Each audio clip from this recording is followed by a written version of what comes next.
Pemupukan menurut pengertiannya adalah proses pemberian pupuk yang dimaksudkan untuk menyediakan hara atau makanan bagi tanaman. Hara atau makanan bagi tanaman terbagi menjadi dua ya sahabat tani, dan salah satunya adalah hara makro atau hara yang dibutuhkan dalam jumlah yang besar. Dan di dalam video ini kita akan belajar bersama sahabat tani semuanya unsur hara makro penyempurna tanaman, yaitu kalium. Kenapa saya sebut penyempurna? Temukan jawabannya di dalam video ini. Tonton sampai habis. Oke, kita intro dulu. Bam!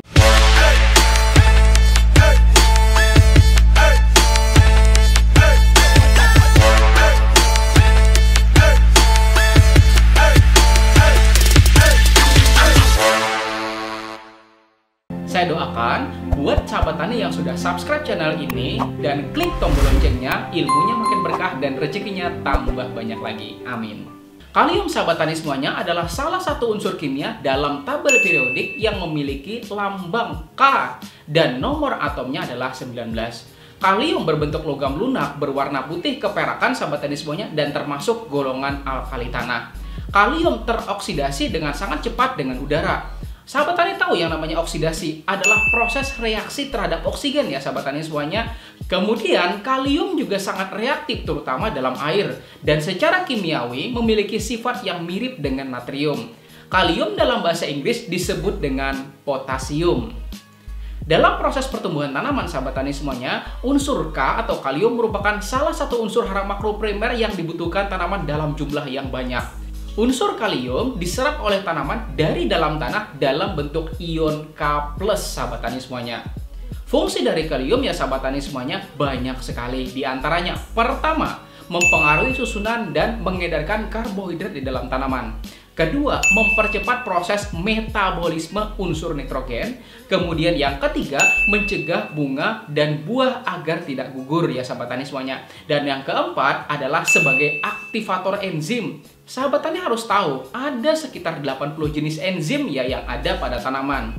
Dan memerlukan yang namanya unsur kalium untuk proses aktivitasnya sahabat tani semuanya. Dan yang kelima adalah membantu penyerapan air dan unsur hara dari tanah oleh tanaman. Dan yang keenam, membantu transportasi hasil fotosintesis dari daun ke jaringan tanaman. Sahabat tani sudah tahu belum yang namanya fotosintesis? Itu adalah proses penyerapan energi matahari ya sahabat tani semuanya oleh tanaman yang kemudian diubah menjadi energi sahabat tani semuanya. Kemudian yang ketujuh yaitu membantu pembentukan pati dan protein. Dan yang kedelapan sahabat tani semuanya adalah mengatur pernapasan dan penguapan pada stomata atau mulut daun.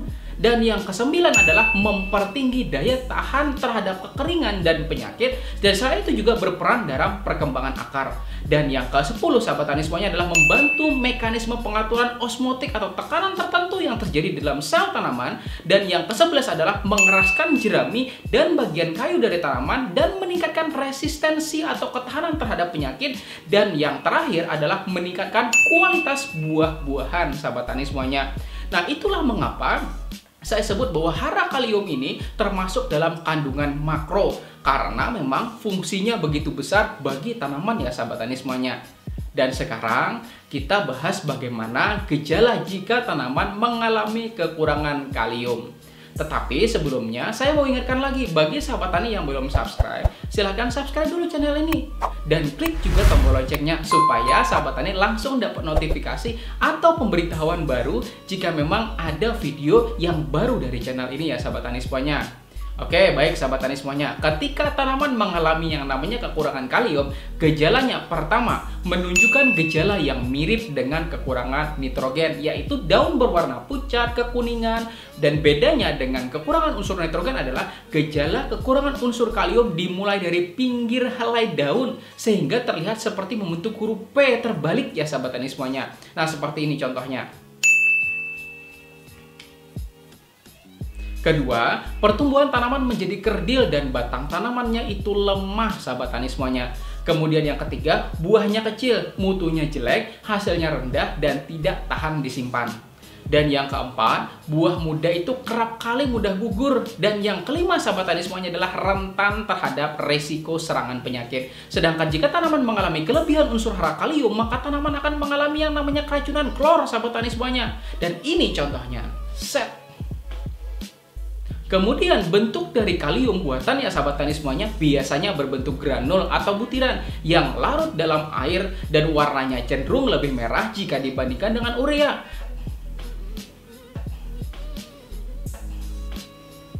Pemupukan dengan kalium sahabat tani semuanya dapat dilakukan dengan cara pengocoran, penebaran, atau ditaburkan langsung pada tanaman. Mengingat kalium ini sifatnya mudah larut, maka pemberian kalium ya sahabat tani semuanya dapat dilakukan bersamaan dengan nitrogen. Untuk serealia macam padi, jagung manis ya sahabat tani semuanya, gandum dan sebagainya, pemberian dilakukan sebanyak 3 kali. Di mana sepertiga bagian K2O diberikan berturut-turut ya sahabat tani semuanya pada saat penanaman awal, pertengahan, dan fase primordia atau pembentukan malai ya sahabat tani semuanya. Dan berbeda halnya jika kalium berasal dari pupuk organik cair. Pupuk kalium yang berasal dari pupuk organik cair dapat diberikan pada saat pertumbuhan vegetatif dan generatif sesuai dengan kebutuhan tanaman. Sekarang saya akan berikan pengetahuan kepada Anda pupuk buatan apa saja yang beredar di pasaran yang mengandung unsur hara kalium. Pertama sahabat tani semuanya adalah KCl atau kalium klorida. Pupuk KCl memiliki grade fertilizer tunggal, artinya dia hanya memiliki satu hara saja, yaitu kalium sebesar 60% ya sahabat tani semuanya. Dan yang kedua sahabat tani semuanya adalah ZK atau disebut dengan kalium sulfat. Berbeda dengan ZA ya sahabat tani semuanya, karena ZA itu biasanya namanya aluminium sulfat. Pupuk ZK ya sahabat tani semuanya memiliki sifat tidak higroskopis sehingga dia dapat disimpan dalam waktu yang lama. Dan memiliki kandungan yaitu sebesar 50% kalium dan 17% sulfur atau belerang. Jika sahabat tani di sini menanam tanaman yang sensitif terhadap keracunan klor ya sahabat tani semuanya seperti wortel dan kentang, maka pupuk ZK bisa jadi pilihan untuk memenuhi kebutuhan kalium di tanaman Anda. Kemudian yang ketiga adalah pupuk kalium nitrat atau KNO3. Pupuk ini sudah saya bahas di video pertama sahabat tani semuanya di dalam pembahasan tentang nitrogen ya. Silahkan Anda tonton juga. Dia mengandung 2 unsur hara utama, yaitu pertama nitrogen dan yang kedua adalah kalium, di mana nitrogen sebesar 13% dan kalium yaitu 45-48%. Kelebihan KNO3 ini ya sahabat tani semuanya itu nitrogen pada KNO3 tidak higroskopis atau tidak mudah menguap ya sahabat tani semuanya, karena nitrogen pada pupuk KNO3 ini berbentuk nitrat, dan juga karena KNO3 ini tidak mengandung klor, artinya pupuk jenis ini tidak akan meracuni tanaman Anda. Maka tanaman apa saja insya Allah cocok diaplikasikan dengan KNO3 ini. Dan lagi KNO3 ini juga memiliki sifat mudah larut dalam air, sehingga sahabat tani semuanya cocok untuk pengaplikasian daun dengan metode semprot atau kocor ya sahabat tani semuanya. Tetapi kekurangan KNO3 ini yaitu harganya biasanya lebih mahal. Tetapi selama dapat memberikan reaksi yang kita inginkan, tidak jadi masalah kan sahabat tani semuanya. Silahkan, yang penting perhitungkan dulu ya sahabat tani semuanya sebelum memberikan keputusan pupuk apa yang mau dibeli. Dan yang keempat sahabat tani semuanya yaitu kalium magnesium sulfat. Dari nama saja, saya yakin sahabat tani semuanya sudah tahu kandungan apa saja kira-kira yang ada di sana, yaitu kalium, magnesium, dan sulfat. Dengan porsi masing-masing sebanyak 30% kalium, 17% sulfur, dan 10% magnesium.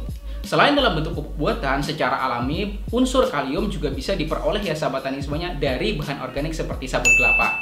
Sabut kelapa mempunyai kandungan kalium yang cukup tinggi, namun untuk memperolehnya, sahabat tani mesti melakukan proses fermentasi dulu ya sahabat tani semuanya agar terbentuk mol sabut kelapa. Dan selain sabut kelapa, menurut referensi yang saya temukan ya sahabat tani semuanya, ada beberapa bahan lain yang dapat menjadi alternatif dalam sumber kalium organik. Apa saja? Yang pertama sahabat tani semuanya adalah pupuk kandang. Semua pupuk berasal dari kotoran ternak atau pupuk kandang pada dasarnya mengandung unsur kalium, meskipun tidak terlalu banyak atau relatif rendah ya sahabat tani semuanya. Kemudian yang kedua adalah pupuk burung seperti kelelawar dan guano ya sahabat tani semuanya. Kemudian pupuk kompos, kandungan kaliumnya bergantung dari tinggi rendahnya kandungan bahan baku yang dipakai. Kemudian yang selanjutnya adalah kotoran cacing, arang sekam ya sahabat tani semuanya, atau hasil pembakaran sekam secara tidak sempurna yang biasanya masih berwarna kehitaman ya sahabat tani semuanya. Kemudian arang kayu, arang serbuk gergaji, dan arang batu kelapa ya sahabat tani semuanya. Kemudian juga jerami, kemudian kulit dan bonggol pisang sahabat tani semuanya. Jadi, selain menggunakan pupuk buatan yang telah saya sebutkan sebelumnya, Anda dapat memperoleh unsur hara kalium dari bahan-bahan yang ini sahabat tani semuanya. Nah, di samping sini ya sahabat tani semuanya, saya mempunyai 2 buah video pilihan nih sahabat tani semuanya untuk dapat meningkatkan kemampuan Anda ya sahabat tani semuanya. Silahkan klik salah satunya. Saya doakan bagi yang sahabat tani di sini yang mau belajar, mudah-mudahan pertaniannya tambah berkah lagi. Baik ya sahabat tani semuanya, saya undur diri. Ingat sahabat tani semuanya, subscribe channel ini dan juga bagikan video ini supaya lebih berkah lagi. Terima kasih sudah nonton sahabat tani semuanya. Jangan lupa like ya sahabat tani semuanya. Saya Rizali Ansar dari channel Penyuluh Pertanian Lapangan. Wassalamualaikum warahmatullahi wabarakatuh.